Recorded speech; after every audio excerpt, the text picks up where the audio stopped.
Hello বন্ধুরা, যদি কেউ মনে করো যে আমার নিজের কোনো ভ্যালু নেই, কোনো জায়গায় খেলে আমি সাকসেস হচ্ছি না, আমার মান সম্মান হচ্ছে না, চাকরি ক্ষেত্রে হোক বাড়িতে হোক যেখানেই যাচ্ছি সেখানেই, তো সেক্ষেত্রে তোমরা একটা দারুণ রেমেডি এই মহাশিবরাত্রির দিনকে করতে পারো। কি করতে হবে? তোমরা গঙ্গা জলের সাথে শ্বেত চন্দন ঘষবে, ঘষে মেশাবে, মিশিয়ে সেইটা তুমি শিবলিঙ্গের ওপরে অর্পণ করবে।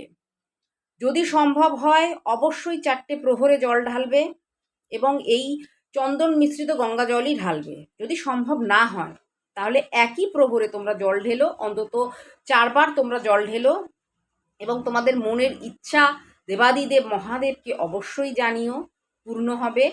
এবং যাদের মনে হচ্ছে যে এই সমস্যা মান সম্মান সংক্রান্ত সমস্যা, তারা এই রেমেডিটা কিন্তু অবশ্যই করবে, তোমাদের উপকার হবে।